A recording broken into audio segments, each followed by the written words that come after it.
Brain stroke के जो risk factors रहते हैं, एक ही है smoking, alcohol, sedentary lifestyle, increase cholesterol, diabetes, heart attack का रिस्क भी बढ़ता है और ब्रेन स्ट्रोक का रिस्क भी बढ़ता है। एरोबिक एक्टिविटी से ब्रेन सही रहेगा। अगर आपका सोशल लाइफ अच्छा है, आपका ब्रेन फंक्शन अच्छा रहेगा। जो देसी घर के नुस्खे होते हैं, शायद बेनिफिट ना हो बट कोई हार्म भी नहीं होगा। ज्यादा रेड मीट वगैरह खाते हैं या मीट ईटर होते हैं, उनमें कुछ कुछ कैंसर्स के रिस्क ज्यादा होते हैं। कोई भी चीज अपनी नॉर्मल जगह से किसी दूसरी जगह शिफ्ट हो जाए, उसको हर्निएशन बोलते हैं। जैसे B12 डेफिशिएंसी आजकल बड़ी कॉमन है, तो उसमें भी हाथ पैर में नमनेस हो सकती है। एक्सरसाइज रेगुलरली करनी है, स्लीप पूरी रखनी है, अल्कोहल, सिगरेट वगैरह ये सब अवॉइड ही करना है। ये जो स्क्रीन टाइम हम आजकल देखते हैं, जैसे स्क्रोलिंग करते रहते हैं, कभी 5 मिनट इंस्टा पे आ गए, 2 मिनट फेसबुक पे। आजकल सोशल पीयर प्रेशर इतना ज्यादा हो गया है, it is almost impossible to tell your child कि आप फोन मत देखो। सबसे कॉमन हेडेक माइग्रेन है। पहले कभी हेडेक नहीं होता और शुरू हो गया, देन यू शुड कंसल्ट। किसी को मेंटल या बिहेवियर प्रॉब्लम है, डिप्रेशन है, that can be mistaken for neurological problem. आप अगर रोज जिम भी जा रहे हैं, तब भी आपको कोई सप्लीमेंट की जरूरत नहीं है। पहले जिम में एक्सरसाइज होती थी, आजकल जिम में सप्लीमेंट खाते हैं।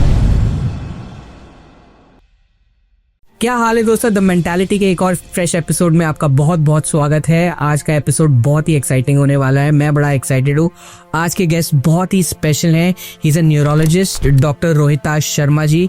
आज हम बात करेंगे ब्रेन के बारे में। हम ब्रेन के बारे में जानेंगे, उसके फंक्शनिंग के बारे में जानेंगे, अबाउट ब्रेन हेल्थ के बारे में।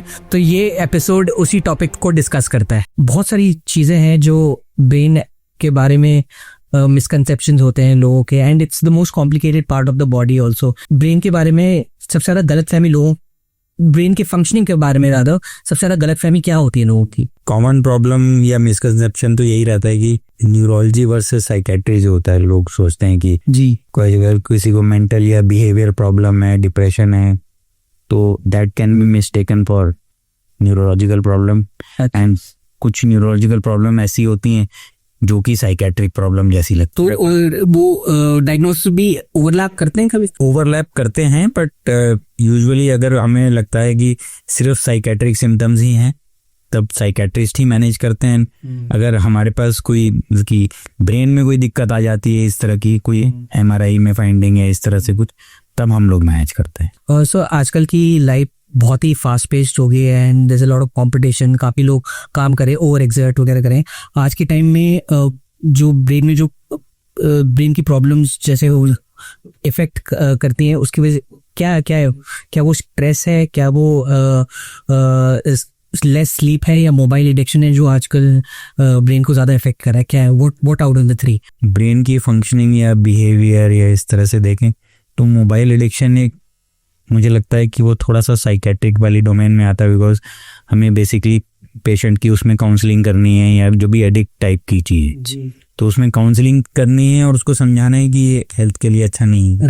राइट। जहाँ तक कि स्ट्रेस वाली बात है और लैक ऑफ स्लीप वाली बात है, वो दोनों ब्रेन को एक्चुअली न्यूरोलॉजिकली भी अफेक्ट कर सकती है और साइकेट्रिक इश्यूज भी आ सकते हैं, जैसे कि एंजाइटी हो जाना, पैल्पिटेशन हो जाना। ये हो सकता है। बहुत समय से बिना नींद के जाना, या क्या कहते हैं, बहुत ज़्यादा स्ट्रेस लेके रखना, उससे जो भी हमें, जैसे for example cardio blood pressure की बीमारी हो सकती है।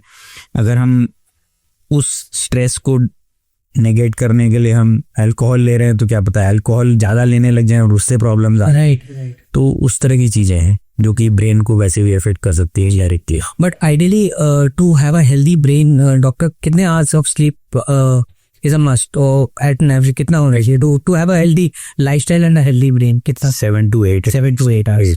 सर जैसे हम ब्रेन काफी हम मल्टीटास्क वगैरह करते हैं, एंड एक्सर्शन भी होता है ब्रेन में। सो कितना multitasking is okay in terms of, मैं ये स्पेसिफिकली पूछ रहा हूँ कि मतलब कितना स्ट्रेस ले सकता है ब्रेन, कि हम काफी लोग मल्टीटास्क करते हैं, काफी सारी चीजें करते हैं, इफेक्ट कर जाता है उस। तो स्ट्रेस बहुत ही, इसको आप मेजर नहीं कर सकते। आपके लिए जो स्ट्रेस हो, क्या पता मेरे लिए वो स्ट्रेस ना हो। अच्छा, तो सब्जेक्टिव है, तो वो बहुत सब्जेक्टिव चीज है, प्रैक्टिस की बात है। अगर आप उसी को हैबिट में ले आएंगे तो आप वो उसी चीज से स्ट्रेस कम हो जाएगा। अगर आप उसको हैबिट में नहीं लाएंगे, बार बार परेशान होते रहेंगे, तो वो स्ट्रेस बढ़ता चला जाएगा। जी, अभी काफ़ी मैं अपने पर्सनल एक्सपीरियंस से ही बोल रहा हूँ, because my mother is also वही थ्रू दैट, उनको शाटिका का प्रॉब्लम है। तो ये आप थोड़ा सा एक्सप्लेन करिए डॉक्टर कि एग्जैक्टली शाटिका क्या होता है, शाटिका नर्व क्या होती है, and why is it so common. Sciatica जो है वो नाम आया है शियाटिक नर्व से, जो कि हमारे यहाँ पीठ में पीछे बनती है जी, और नीचे पीछे से पैर में पूरा नीचे तक जाती है, राइट, सोल तक, राइट, तो उसको शियाटिक नर्व बोलते हैं जी।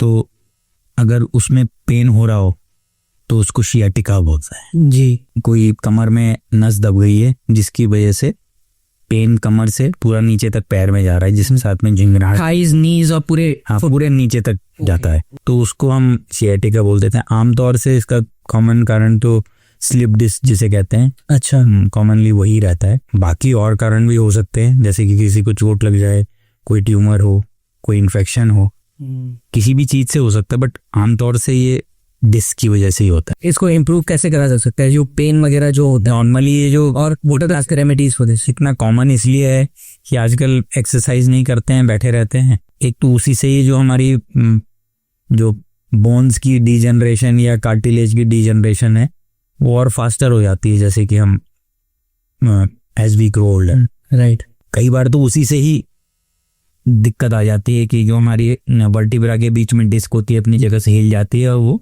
नर्व को दबा देती है। पर कई बार ऐसा भी होता है यंग स्टर्स में जिनमें उतना डिजनरेशन नहीं होता, पर उन्होंने भी बहुत दिन से एक्सरसाइज नहीं करी होती है और सडनली उनका ग्रुप बनता है कि चलो आज कुछ गेम खेला है, क्रिकेट खेल लेते हैं, कुछ खेल लेते हैं, और सडनली ओवर एक्सर्ट कर देते हैं पुराने टाइम को सोच के, उसमें फिर दिक्कत आ जाती है सडनली। या कोई कॉमनली ये भी होता है कि आज घर में सोफा हिला लिया था, सिलेंडर उठा लिया था, तो वो एक्सर्ट, तो उसी से ही वो डिस्क बाहर आ जाती है। फिर वो हर्निया भी इसकी वजह से हो सकता है, ज्यादा वेट अगर हर्निया एक अलग चीज है। हर्निया जो नॉर्मली हम बोलते हैं डिस्क हर्निएशन भी बोलते हैं जी। हर्निएशन मतलब जो अपनी कोई भी चीज एक जगह से अपनी नॉर्मल जगह से किसी दूसरी जगह शिफ्ट हो जाए, उसको हर्निएशन बोलते हैं। पर डिस्क को डिस्क हर्निएशन भी बोलते हैं, और जो नॉर्मल हम हर्निया बोलते हैं, जो कि एक नॉर्मल टर्मिनोलॉजी में है, वो हम यूजुअली बोलते हैं कि जो हमारे यहाँ पे इंटेस्टाइन के कंपोनेंट्स होते हैं, जैसे इंटेस्टाइन होती हैं पेट में, वो हमारी जो एब्डोमेन की वॉल है उसके अंदर कोई वीकनेस होती है, उसके थ्रू आ जाता है। नॉर्मली इंटेस्टाइन अंदर रहनी चाहिए, पर वो उसके थ्रू बाहर आ जाती है। वो भी प्रेशर की वजह से होता है, और एब्डोमिनल मसल्स जब वीक होती हैं उससे भी हो जाता है। डॉक्टर, अभी काफ़ी मतलब काफ़ी लोगों को, मतलब मेरे साथ भी कभी कभार होता है, एंड ये काफ़ी कॉमन भी है जनरली, बॉडी में टिंगलिंग सेंसेशंस हो जाते हैं और नमनेस भी आ जाती है कभी कभार। उसका मेन रीज़न क्या है and how to cure that? सबसे ज़्यादा कॉमनली तो मुझे लगता है कि स्ट्रेस रिलेटेड। अच्छा, आप एग्जामिन करते हो, जांच करते हो, कुछ नहीं निकलता जी। एग्जामिनेशन में भी पेशेंट नॉर्मल होता है और जांचों में भी ऐसा कुछ नहीं आता जी। तो मोस्ट लाइकली तो ये जो मोस्ट कॉमन है हमें इस तरह के सिम्टम्स के साथ स्ट्रेस रिलेटेड ही रहता है। पर अगर वैसे बीमारी सोच के चलें तो कॉमनली देखें तो ये जो शुगर वाले पेशेंट्स होते हैं, डायबिटीज, उनमें बहुत कॉमनली देखने को मिलती है न्यूरोपैथी के सिम्टम्स होते हैं। शियाटिका में भी इस तरह के सिम्टम्स हो सकते हैं कि पैर में नमनेस या टिंगलिंग हो जाए। दूसरा, कुछ विटामिन डेफिशिएंसीज होती हैं जिससे कि ऐसा, जैसे B12 डेफिशिएंसी आजकल बड़ी कॉमन है, तो उसमें भी हाथ पैर में नमनेस हो सकती है। एक्सरसाइज इसका मतलब अगर हम रेगुलरली एक्सरसाइज करें तो उससे क्योर हो सकता है या इम्प्रूवमेंट आ सकती है? अगर B12 डेफिशिएंसी की वजह से है या डायबिटीज की वजह से है तब तो हमें उसका सप्लीमेंटेशन या उसको टिंगलिंग कम करने के लिए मेडिसिन देनी पड़ेंगी, शुगर कंट्रोल रखना ही रहेगा। बट एज सच अगर हमें कोई बहुत फाइंडिंग नहीं मिल रही है कि और कोई डिजीज है, then definitely exercise would help. And exercise चाहे डायबिटीज की वजह से हो चाहे B12, it will always help in those also. Right doctor, जैसे अभी हम टच्ड ऑन दैट, हमने स्ट्रेस की बात करी, तो स्ट्रेस का ब्रेन पे कितना इफेक्ट होता है एंड हाउ उससे हार्ट डिजीजेस भी काफी हो जाती हैं। तो ये कितना इंटरकनेक्टेड है और इसको कम करने के लिए ताकि हमारा ब्रेन और हार्ट मतलब बिल्कुल एक मैच करे, एक ही फ्रीक्वेंसी पे चले, हाउ टू टैकल दैट? ये तो बड़ा डिफिकल्ट क्वेश्चन है। इट इज बहुत जैसे वेरिएबिलिटी है जी। इन जनरल मोस्टली तो यही रहता है कि आप ही को अपना लाइफस्टाइल इजी रखना है, अपना प्रेफरेंस पहले रखना है। एवरीथिंग आप पहले रखेंगे कि नहीं, if this makes me happy और this doesn't trouble me too much, then go ahead with the thing. अगर आपको लग रहा है आप ये काम भी कर रहे हैं, फिर वो काम भी ले लेते हैं, तीसरा आ गया, उसको भी आप मना नहीं कर पा रहे, देन आप स्ट्रेस में हो जाएंगे। अल्टीमेटली आपको you have to draw the line somewhere. एक तो ये करना है, काम में इस तरह का करना है। दूसरी चीज एक्सरसाइज रेगुलरली करनी है और स्लीप पूरी रखनी है, और लेट नाइट्स, अल्कोहल, सिगरेट वगैरह ये सब अवॉइड ही करना है। सर जैसे आजकल के टाइम में पैनिक अटैक्स और स्ट्रेस अटैक्स वगैरह क्या हो जाते हैं, उसका मेन कॉज क्या है आजकल की? मोस्टली तो लाइफस्टाइल है। People expect too much of each other. पहले ऐसा नहीं होता था कि इसने मेरे साथ ये कर दिया और इसको ऐसे करना चाहिए था, इसने मेरे बारे में ओवरथिंकिंग बहुत ज्यादा related I think so social media वगैरह से, और ये विशियस साइकिल बन जाती है। तो काफी लोग का स्क्रीन टाइम अब बढ़ गया फॉर वेरियस रीजन। कोई उस एरिया, उस डोमेन में काफी काम कर रहे हैं जहाँ पे यूसेज काफी ज्यादा हो जाता है उसके। तो अभी what do you think is the solution for this? And अब आगे जाने वाले टाइम में क्या आपको लगता है कि डिजिटल ब्रेन डिसऑर्डर्स ऐसे कुछ प्रॉब्लम्स आ सकती हैं फ्यूचर में लोगों के साथ? जहाँ तक मुझे लगता है कि अगर सपोज कोई काम कर रहा है इन द ऑफिस, अपना एक्सेल शीट्स देख रहा है या प्रॉपर ऑफिस वर्क कर रहा है कंप्यूटर पे, तब उतना स्क्रीन टाइम का वैल्यू आई थिंक सो कम हो जाता है, बिकॉज वो वर्क कर रहा है। तो वो तो एडजस्ट हो सकता है इन द सेंस कि आप स्क्रीन की डिम लाइट डिम कर लो, उसको प्रॉपर हाइट पे रखो, and background should be lighted, not in a dark environment, ताकि वो स्क्रीन का ग्लेयर कम से कम रहे। अगर वो काम कर रहा है ऑफिस रिलेटेड और इस तरह की चीजें, देन उतना इशू नहीं है। बट ये जो स्क्रीन टाइम हम आजकल देखते हैं, जैसे स्क्रोलिंग करते रहते हैं, कभी 5 मिनट इंस्टा पे आ गए, 2 मिनट फेसबुक पे, फिर सोशल मीडिया डोपामिन, हाँ पूरा वही चलता रहता है, यूट्यूब ये वो। तो that is a big addiction, and उससे आपका पढ़ाई तो इम्पेयर होता ही है, स्लीप भी इम्पेयर होता है, स्ट्रेस भी होता है कि दूसरे के पास ये है, मेरे पास वो नहीं है। So that sort of thing. तो वो हमें मेन चीज है कि वो तो एटलीस्ट लिमिट करना है। तो हम कुछ स्पेसिफाई कर सकते हैं कि आप इतना कंज्यूम करें अपना मोबाइल टाइम, या इतना स्क्रीन टाइम को इतना कम कर लें, एंड मतलब ज़्यादा इफेक्ट ना हो, मतलब हमारा काम भी हो जाए और मतलब हमारा हेल्थ और मतलब वो भी ठीक नहीं है। ऐसा कोई टाइम एक्जैक्टली नहीं है, but it is recommended as less as possible. मतलब डू इट जितना मतलब नेसेसरी है उतना ही, हाँ, एज लेस एज पॉसिबल जितना। अगर पर आजकल किसी को बोलोगे आप इंस्टा पे मत जाओ, तो it is like they can't imagine कि अब क्या होगा। वेराज ऐसा कुछ भी नहीं है, अगर नहीं होगे तो नहीं होगे, है कुछ भी नहीं। बट वो समझाने वाली बात है। स्क्रीन टाइम हमारा ज्यादा हो गया है, हम स्क्रोलिंग सोशल मीडिया से एडिक्ट हो गए, और कभी ये बच्चों में भी प्रॉब्लम हो रही है, स्पेशली बहुत ज्यादा है। ये जेंजीज में प्रॉब्लम है, एंड वो सोशल मीडिया डोपामिन जो वेट करता है, and it becomes more of an addiction. तो एंड काफी बार वो होता है that children and the younger generation जो जेंजीज हैं, जो 18, 20 से 25 वगैरह, they have to go to doctors for consultation and all of that.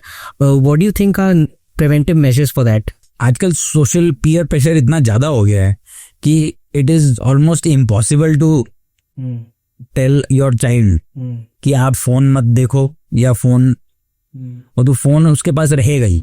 तो आप अपनी तरफ से सिर्फ उनको विद लव एंड अफेक्शन समझा ही सकते हैं, एंड एक्सपेक्ट दैट वो आपकी बात समझ जाएं। But to some extent everybody is addicted. हम भी, मैं अपने हिसाब से ज्यादा ही देखता हूँ फोन। आपका स्क्रीन टाइम कितना है? नहीं, मैंने ऐसे नोट नहीं किया, but it is more than I want. Okay, so that is unnecessary, you can avoid. Yes guys, एक इम्पोर्टेंट मैसेज है, majority of our viewers are not subscribing to the चादी So please make sure that you do subscribe to the mentality. एक बहुत ही common सी चीज़ होती है, लोगों को headaches होने लगते हैं, माइग्रेन होने लगते हैं, तो आप थोड़ा सा डिफरेंशिएट करके बताइए कि हेडेक क्या होता है और माइग्रेन क्या होता है, and when do you need to consult to doctor अगर आपको कंटिन्यूस माइग्रेन होता रहे या कंटिन्यूस हेडेक्स होता रहे, when does you go and consult to doctor? सबसे कॉमन हेडेक माइग्रेन है. अच्छा, migraine is a type of headache. Migraine, okay. Headache is a broad term. Okay. उसमें से एक माइग्रेन होता है, which is the commonest cause of headache is migraine. जैसे एक जनरल ओपीडी में आप बैठे हैं, पेशेंट आ रहा है हेडेक करते, most of the patients will be of migraine. Second जो कॉज होता है हेडेक का, वो टेंशन टाइप हेडेक होता है. टेंशन टाइप हेडेक सिर्फ नाम है tension type, it is not related to mental tension, it is related to muscle tension in the scalp. अच्छा, तो मसल थोड़ी सी टाइट हो जाती है, तो उससे भी एक प्रेशर टाइप की सेंसेशन लगती है, उसको भी टेंशन टाइप हेडेक बोलते हैं, बट वो मेंटल टेंशन से रिलेटेड नहीं. उसके बाद सर दर्द के तो इतने सारे कॉजेज हैं. फॉर एग्जांपल किसी को जुकाम हो गया, साइनसाइटिस हो गई, तब सर दर्द होगी. कुछ दिन के लिए रह सकता है, 15-20 दिन, 1 महीना भी रह जाता है साइनसाइटिस का हेडेक. फिर any viral fever can cause headache. फिर कोई हेड इंजरी हो गई, उसके बाद हेडेक हो सकता है. Stress headache. हेडेक किसी भी बीमारी का एक सिम्टम हो सकता है. ठीक है, आपको पैरालिसिस अटैक हो रहा है, स्ट्रोक हो रहा है, उसमें भी आपको हेडेक हो सकता है. ठीक है, तो जहाँ तक कि आप डेंजरस और नॉट डेंजरस हेडेक्स वाली बात है, तो अगर आपको पहले कभी हेडेक नहीं होता था और हेडेक अभी कुछ दिन से शुरू हो स्टार्ट हो गया, then you must consult doctor. थोड़े दिन से ही पहले कभी हेडेक नहीं होता और शुरू हो गया, देन यू शुड कंसल्ट. अगर पहले से हो रहा था कभी कभार हेडेक, अब वो खूब ज्यादा होने लग गया, चेंज हो गया, पहले हल्का होता था अब ज्यादा होने लग गया, या अब ज्यादा कभी वॉमिटिंग भी आने लग जाएंगे. वॉमिटिंग भी होता है माइग्रेन में? यूजुअली वॉमिटिंग हो जाती है. अच्छा, ओके. बट जो हमने टेंशन टाइप हेडेक या बताया था, उसमें यूजुअली वॉमिटिंग नहीं होती. अगर इस तरह के सिम्टम आने लगे, पहले के हेडेक से चेंज हो गया है, तो हमें डॉक्टर को दिखाना चाहिए. राइट. हेडेक के साथ हमें और दिक्कतें आ रही हैं. फॉर एग्जाम्पल हमें फीवर आ रहा है हेडेक के साथ, या हमें देखने में कुछ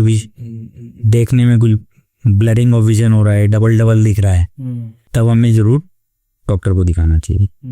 हमें रेमेडी तो सपोज माइग्रेन है, मान लो जो कॉमनेस्ट हेडेक है, तो उसमें तो डिपेंड करता है कि आपकी 1 महीने में या 2 महीने में कितनी बार हेडेक हो रहा है, और अगर हो रहा है तो वो हल्का हो रहा है कि तेज हो रहा है. उस पर डिपेंड करता है कि आपको एक डेली मेडिसिन चाहिए उसको रोकने के लिए, या सिर्फ कभी कभार आप पैरासीटामोल या ब्रूफेन खा लो, उसी से भी काम चल सकता है. तो कई सारे पेशेंट्स ऐसे होते हैं जिनको माइग्रेन होता है, उनको हम डेली की दवाई नहीं देते क्योंकि उनको उतना दिक्कत नहीं होती, कभी कभार वो मेडिसिन खा लेते हैं, काम चलता रहता है. बट जिनको ज्यादा प्रॉब्लम्स रहती हैं, बार बार हेडेक्स हो रहा है, बहुत सीवियर हो रहा है, काम पे नहीं जा पा रहे, तब उनको एक डेली दवाई भी देनी पड़ती है ताकि उनके हेडेक्स ना रहें, और कभी कभार के लिए जो पेन किलर्स होती हैं वो हैं. बट आजकल माइग्रेन में काफ़ी नई दवाइयाँ भी आ गई, नई टेक्निक्स भी आ गई हैं फॉर हेडेक. सो अगर कोई पेशेंट मान लो कि दवाई ना लेना चाहे और फिर भी चाहे कि मेरा माइग्रेन कंट्रोल में रहे, ऐसे ऑप्शन भी अब आ गए हैं, इलेक्ट्रिकल स्टिमुलेशन टाइप के. राइट. जैसे एक और बहुत ही कॉमन चीज़ है डॉक्टर, जैसे ब्रेन स्ट्रोक वगैरह हो जाता है लोगों को. What are the early symptoms कि आपको लग रहा है कि there something wrong, majorly wrong, and to consult a doctor, कि और अचानक से ब्रेन स्ट्रोक हो गया? सिम्टम्स क्या रहते हैं, and then what can you do to ensure कि वो हो ना ऐसे? ब्रेन स्ट्रोक के जो रिस्क फैक्टर्स रहते हैं, वो जितने हार्ट अटैक के रिस्क फैक्टर्स होते हैं वही कॉमन रहते हैं. अच्छा, स्ट्रेस रिलेटेड? स्ट्रेस तो है ही है, बट टाइप एक ही है smoking, alcohol, sedentary lifestyle, increase cholesterol, diabetes, ये सब चीजें हैं जो कि इससे भी हार्ट अटैक का रिस्क भी बढ़ता है और ब्रेन स्ट्रोक का रिस्क भी बढ़ता है. जो प्रिवेंशन के लिए तो हमें यही सब चीजें कंट्रोल करनी, पर अगर लक्षण के हिसाब से देखें, आमतौर से जो कॉमन लक्षण होते हैं स्ट्रोक के शुरुआत के, वो ये है कि स्ट्रोक आमतौर से अचानक से होता है, एकदम से हो जाता है. उसमें कोई ऐसा नहीं होता कि वो धीरे धीरे करके आ रहा है, एकदम से पेशेंट को क्या पता दिखना बंद हो जाए, क्या पता उसका आवाज़ लड़खड़ाने लग जाए, या बैलेंस खराब हो जाए, या एक तरफ उसका चलना फिरना बंद हो जाए, मुंह टेढ़ा हो जाए, वो बोल ना पाए, एकदम से सिम्टम्स आ जाते हैं। कई बार ये होता है कि एक्चुअल स्ट्रोक होने से पहले इस तरह के सिम्टम्स उसे 1 या 2 दिन या 5 दिन पहले आते हैं, जो कि 5-10 सेकेंड में या 1 मिनट में ठीक हो जाते हैं, और फिर 5-7 दिन बाद उसे जब सिम्टम्स आते हैं तब वो ठीक ही नहीं होते, तब वो पूरा बड़ा स्ट्रोक बन जाता है। तो अगर कभी किसी को ऐसा हो और ठीक हो जाए, तब उसको ये नहीं लेना चाहिए कि मैं ठीक हो गया हूँ, अब मुझे कुछ नहीं करना। वो सबसे ज़रूरी टाइम है, इंपॉर्टेंट टाइम है कि आप तुरंत डॉक्टर के पास जाएं कि मुझे ऐसी दिक्कत हुई थी और ठीक हो गई, अब क्या करना है।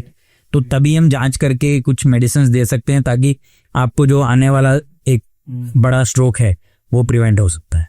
तो जनरली क्या होता है डॉक्टर, आपके एक्सपीरियंसेस में क्या है, मतलब has there been do you come across certain patients regularly, या वंस इन अ व्हाइल आपके पास आते हैं? नहीं, रेगुलरली आते हैं, बट अनफॉर्चुनेटली मोस्टली उस टाइप के पेशेंट्स आते हैं जिनको स्ट्रोक ऑलरेडी बड़ा पड़ चुका होता है। अच्छा, जो वार्निंग वाले होते हैं वो बहुत कम आते हैं। जब प्रॉब्लम बड़ा होता है तब जाके तभी आते हैं, जब ठीक हो जाते हैं तो कोई आता नहीं है। राइट डॉक्टर, अब I want to talk a little bit about Alzheimer's and जैसे डिमेंशिया वगैरह होता है, generally this is very prevalent in the old age में ज़्यादा होता है। क्या यंगर जनरेशन को भी अल्जाइमर्स या डिमेंशिया वगैरह हो सकता है? इज दैट अ हो सकता है। उसका क्या कॉजेज रहते हैं? एक तो अल्जाइमर्स ही है कि कुछ कुछ जीन्स में म्यूटेशंस ऐसी होती हैं जो कि अगर मदर फादर दोनों से आ जाएं बच्चे में, हेरिडिटरी, तो मदर फादर दोनों से आ जाएं तो उनको जल्दी डिमेंशिया हो सकता है, 40 साल में ही डिमेंशिया हो सकता है। राइट, वो भी अल्जाइमर्स वाला जी। तो आई मीन वो जेनेटिक अगर इस तरह का कुछ रहता है तो उससे ऐसा हो सकता है। राइट, बाकी तो यूजुअली जो डिमेंशिया होता है वो एज ज़्यादा होने से ही होता है, पर कुछ कुछ यंगर कॉजेज हैं जो डिमेंशिया होने के। एक तो ये है कि B12 डेफिशिएंसी में भी कई बार भूलने की दिक्कत और बिहेवियर की प्रॉब्लम आनी शुरू हो जाती है। फिर जो थायराइड रिलेटेड प्रॉब्लम्स हैं उससे ऐसा हो सकता है। कई सारी हमारी ऑटो इम्यून डिसऑर्डर्स हैं ब्रेन की, जिनसे डिमेंशिया रिलेटेड सिम्टम्स हमें यंग पेशेंट्स में ही मिल जाते हैं। कुछ कुछ इन्फेक्शंस हैं जैसे कि पहले हुआ करती थी, आजकल देखने को नहीं मिले, सिफिलिस जैसे बोलते हैं, उसमें भी दिमाग में फंक्शनिंग कम हो जाती है और डिमेंशिया टाइप की पिक्चर मिल सकती है। HIV जो एक बीमारी है, एड्स जिसे कहते हैं जी, एड्स में भी you can say frequently brain effect हो जाता है, ब्रेन से की ब्रेन श्रिंक हो जाता है और उसे HIV एसोसिएटेड डिमेंशिया कहते हैं। अच्छा, हाँ, ओके। तो ऐसी बहुत सारी इन्फेक्शंस हैं जो कि यंग एज में भी डिमेंशिया कर सकती हैं। What can you do to ensure कि मतलब my brain is in good spirits and सबसे अच्छा तरीका तो ये है कि कंसिस्टेंट एरोबिक एक्टिविटी, मतलब anything physical, you are saying physical हो गया, जो कि like walking, running, jogging, cycling, जो भी आपके, बिकॉज जितना भी हमारा हार्ट ब्लड पंप करता है मैक्सिमम ब्रेन में जाते, उस चीज को ध्यान रखते हुए अगर हम अपना हार्ट भी एक्टिव रखेंगे तो हमारा ब्रेन भी एक्टिव रहेगा। राइट, कभी बार मैं कह रहा I also go to the gym at times, मैं रेगुलर हो नहीं पा रहा हूँ, बट जब भी मैं रेगुलरली जाता हूँ and I am working out on the treadmill, heart beat बहुत ज्यादा तेज हो जाती है मेरी। So is that a good thing या it is not a good thing? मेरा बहुत ज्यादा उसमें ये है कि इट इज ओनली सिर्फ कंडीशनिंग या आदत की बात है। आपको उतने तक, जहां तक अपना व्यू हो सकता है एक्सरसाइज के बारे में, बट जहां तक मेरा व्यू है कि आपको उतने तक एक्सर्ट नहीं करना है कि आपका सांस फूलने लगे या आपकी हार्ट बीट तेज हो जाए। जैसे ही आप उस पॉइंट पे आने लग जाएंगे वो मत करिए, आप स्लो डाउन कर जाइए, be easy and be consistent, धीरे धीरे धीरे धीरे कि लो लेवल पे करते रहिए। That is more important and beneficial rather than exerting yourself. We generally use only 10% of our brain. How is this a myth or how is there any level of truth also in this? See, जो हम thinking वगैरह करते हैं, that is a very small part of the brain working. Right. Brain is also continuously working with other systems of the body. Right. आप कुछ भी ले लो, वो सबकॉन्शियसली काम कर रहा है, बैलेंस में काम कर रहा है, अवेयरनेस में काम कर रहा है, हर चीज को वही एक तरह से कंट्रोल करना है। सो आई एम मैं ये नहीं कह सकता कि 10% और 20%, बट डेफिनेटली मैक्सिमम जो पार्ट है ब्रेन का वो सबकॉन्शियसली वर्क कर रहा है, कॉन्शियसली उतना वो काफी कम रहता है उसके अकॉर्डिंग। सर जल्दी ब्रेक जैसे ब्रेन पजल्स वगैरह होते हैं या कुछ मतलब ब्रेन एक्सरसाइजेस वगैरह होते हैं, क्या थोड़ा स्पेसिफाई करके आप बता सकते हैं कि क्या हम ऐसे कर सकते हैं to make a brain a little more sharper and more active? कोई ब्रेन एक्सरसाइजेस? लोग कहते हैं कि आपको पजल्स करने चाहिए जी, या ये बहुत हद तक इसके लिए साइंटिफिक एविडेंस बहुत ज़्यादा नहीं है पजल्स के लिए। या जो साइंटिफिक एविडेंस प्रॉब्ली है वो है एक तो एरोबिक एक्टिविटी के लिए, एरोबिक एक्टिविटी से ब्रेन सही रहेगा, और दूसरा अगर आपका सोशल लाइफ अच्छा है, आपके दोस्त हैं और आप मिलते रहते हैं, आपका सोशल एंगेजमेंट बहुत ज़्यादा है या अच्छा है, बहुत ज़्यादा तो नहीं कह सकता, तो आपका ब्रेन फंक्शन अच्छा रहेगा। अगर आप अकेले हैं, कोई आपके साथ नहीं है, तो आपका ब्रेन फंक्शन जल्दी डिक्लाइन कर। Because of loneliness also? Loneliness is a risk factor problem. अगर कोई है नहीं आपके साथ, आपका ब्रेन स्टिमुलेट नहीं हो रहा ना, right, you are not interacting with people. Yes जी, so that is the thing, social life and aerobic activity, I think so these are the, and avoidance of other risk factors जैसे smoking, alcohol, drugs, तो ये तो नहीं करना है, and vitamin अपना पूरा रखना है, डाइट ठीक रखनी, and you should be okay। जैसे हम काफ़ी बार घर के देसी नुस्खे भी हम यूज़ कर लेते हैं, देसी नुस्खे हो गए या सप्लीमेंट्स वगैरह हो गए, हाउ गुड और how bad is that for the body? Supplements का जहाँ तक मेरे हिसाब से है कि देखिए देसी नुस्खे तो हम कभी कभार इंडिया में इसलिए बोला क्योंकि बहुत कॉमन है, घर में हम करते हैं। हाँ, ये बड़े बोलते हैं कि देसी नुस्खे आप ठीक हो जाओगे या कर लो। उसमें बेनिफिट का तो नहीं कह सकता, बट उसमें कोई हार्म भी नहीं है। अच्छा, जो देसी घर के नुस्खे होते हैं शायद बेनिफिट ना हो, बट कोई हार्म भी नहीं होगा, बिकॉज हम कभी बीमार हैं, कुछ है, किसी ने एक बार नुस्खा दे दिया या 2 बार दे दिया, तो उससे अगर बेनिफिट नहीं होगा, हार्म भी नहीं होगा। जहां तक सप्लीमेंट्स का सवाल है, वो एक मुझे तो लगता है कि ये काफी बड़ा मिसकंसेप्शन है कि सप्लीमेंट लेने से हेल्थ बनती है। अच्छा, ऐसा कुछ भी नहीं है। जो एक नॉर्मल डाइट होती है, अगर आप वेज हैं तो दैट इज सफिशिएंट, अगर आप नॉन वेज हैं that is also sufficient to maintain a healthy body. अब उसमें कोई आपको एक भी किसी भी सप्लीमेंट की जरूरत नहीं है। आप अगर मॉडरेट रोज जिम भी जा रहे हैं तब भी आपको कोई सप्लीमेंट की जरूरत नहीं है। तो इज इट जस्ट मार्केटिंग? जो बिल्कुल प्योर एंड सिंपल मार्केटिंग। अच्छा, अनफॉर्चुनेटली मैं कई पेशेंट्स को ये बोलता भी हूँ कि आजकल पहले जिम में एक्सरसाइज होती थी, आजकल जिम में सप्लीमेंट खाते हैं बैठे रहते हैं, गप मारते हैं, थोड़ा कुछ एक्सरसाइज कर ली, सप्लीमेंट खा लिया, आ गए।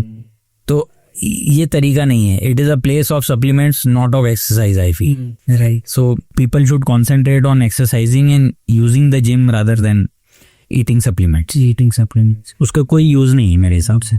सर आप you had a long career yourself, in all these years आपका कोई सबसे चैलेंजिंग या कोई इमोशनल केस रहा है that you want to share? आते हैं cases, but as a person I am not very emotional myself.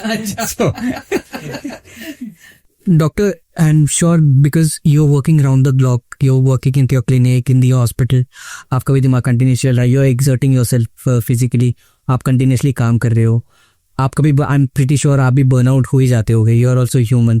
So what do you do to counter that? आप क्या करते हो अपने सेल्फ प्रिजर्वेशन के लिए to ensure that I am able to give my 100% और मैं ज़्यादा बर्नआउट ना हो, I can work more, have a balanced lifestyle? What do you do in your own life? As far as work goes, जो जितना मुझे लगता है कि ज़रूरी है उतना करता हूँ, उसके बाद I try to avoid work actually.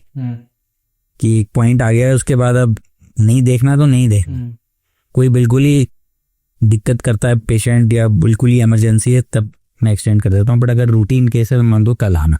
अच्छा, उस चक्कर में नहीं रहता कि देखना ही देखना है या कोई वो किसी और के पास चला जाएगा, ऐसा कुछ नहीं है। जिसको आना है आ जाएगा। एंड तो वही मैंने आपको बताया था कि you have to put yourself first. Right. तो एक तो ये तरीका है, दूसरा अपनी तरफ से मैं टाइम से सो जाता हूँ, आई स्लीप बाय 10। अच्छा, that's a good time to 9:30 10 I sleep, I get up at 4:35। अच्छा, और फिर मैं एक्सरसाइज करता हूँ। क्या करते हो, मतलब you go to the gym और योगा वगैरह करते हो? घर में ही जिम है, बना रखा है। Oh very nice. तो I use most of the things. अच्छा। एरोबिक्स भी करता हूँ और थोड़ी स्ट्रेंथ ट्रेनिंग भी करता हूँ। Is eating meat a good thing and does it affect the brain? If not why? और या कंजम्पशन हमें बिल्कुल कम कर देना चाहिए? मीट का जो लिंक है, एक तो क्योंकि मीट में हमें सिर्फ प्रोटीन नहीं होता, और भी बहुत सारी फैट्स, कोलेस्ट्रॉल, वो सब रहता है। तो प्रिडोमिनेंटली हम ये मानते हैं कि वाइट मीट थोड़ा सा बेटर है। Fish and chicken. Red meat avoid because that's high in fat and cholesterol. Yes. और दूसरा एक ये भी थ्योरी है कि बिकॉज ये तो सब एक इंडस्ट्री, जो जिसे कहते हैं बकरे हो गए या जो भी पोल्ट्री हो गई, इन सबको केमिकल्स दिए जाते हैं ताकि वो थोड़ा हेल्दी रहें और ज्यादा मीट बनाएं, और फिर वही केमिकल्स फिर हम कंज्यूम करते हैं। तो एक तरह से ये भी देखा गया है कि जो ज्यादा रेड मीट वगैरह खाते हैं या मीट ईटर होते हैं, उनमें कुछ कुछ कैंसर्स के रिस्क ज्यादा होते हैं। फिर कुछ कुछ कंपाउंड्स मीट्स में ऐसे होते हैं which are cancer causing. Right. ये हमें देना चाहिए, ध्यान रखना चाहिए। बट ये कह देना कि बिल्कुल ही मीट मत खाओ, अगर किसी को खाना है आप खाइए, बट उसको डेली मत यूज करिए, जितना आपको मतलब कि मिनिमम पॉसिबल उसको यूज करिए। And vegetarian diet is good enough, ऐसा कुछ नहीं है कि उसमें ऐसा कुछ कमी है कि नहीं। तो मतलब they can give enough protein. Yes yes yes. तो जनरली ऐसे ही होता है ना सर कि हम वी जस्टिफाई बहुत प्रोटीन की कमी है, प्रोटीन की कमी है वो जस्टिफाई करना। हाँ, वो परसेप्शन है बेसिकली। जहां तक मुझे लगता है कि अगर सीरियसली किसी को प्रोटीन की जरूरत है, वो उसे है जो कि डेफिशिएंट है। नहीं, डेफिशिएंट तो चलो वो फिर अफोर्ड भी नहीं कर पाएगा। अगर अच्छा तो प्रोटीन डेफिशिएंट है, वो शायद प्रोटीन अफोर्ड भी नहीं कर पाएगा। बट एक नॉर्मल जो खाना खा रहा है वो प्रोटीन डेफिशिएंट नहीं होगा अनटिल अनलेस उसे कोई बीमारी है। राइट। मुझे लगता है प्रोटीन सप्लीमेंट सिर्फ उन्हीं के लिए जरूरी है जो कि बिल्कुल एक क्रीम है। जैसे फॉर एग्जाम्पल इंडियन टीम के प्लेयर्स हैं या जो स्टेज पे बॉडी बिल्डिंग कर रहे हैं, जो कंपटीशन में जा रहे हैं, उनको सप्लीमेंट्स की जरूरत है। बिकॉज बिना सप्लीमेंट के वो वैसे बन ही नहीं पाएंगे। मतलब वो नेचुरली नहीं हो सकता है, इट्स नॉट पॉसिबल। जो एटलीस्ट जो बॉडी बिल्डर्स की मैं बात कर रहा हूँ, but not for cricket players और समथिंग, बट इस तरह की जो चीज है। एंड फॉर एग्जाम्पल जो जिम्नास्टिक्स कर रहे हैं उनको मे भी थोड़ा सा और एक्स्ट्रा लेना पड़ता हो मसल्स के लिए। बट अदरवाइज मुझे नहीं लगता कि एक जनरल पॉपुलेशन में जो हम रैंडम लेमैन है वो जिम जा रहा है तो प्रोटीन खा रहा है, उसका कोई मतलब नहीं। फॉर एक जनरल लेवल ऑफ फिटनेस के लिए कोई जरूरत ही नहीं, अपना घर का खाना हो सही है। गुड ब्रेन फंक्शनिंग के लिए 3-4 चीजें क्या करनी चाहिए to ensure that your brain is functioning good and you have a healthy brain basically? तो इसमें यह है कि एक तो रेगुलर एक्सरसाइज करनी है, प्रॉपर स्लीप लेनी है। तीसरा, चाहे अल्कोहल हो, चाहे टीवी हो, चाहे सिगरेट्स हो, मीठा हो, एनीथिंग, जो भी एक एडिक्शन है या इस तरह की चीज है, उसको थोड़ा सा कम करना है या नहीं करना है। तीसरी चीज, अपने लिए थोड़ा सा सेल्फिश होना है कि मुझे हाँ ये नहीं करना है, ये मुझे दिक्कत करेगा, मैं नहीं करूंगा।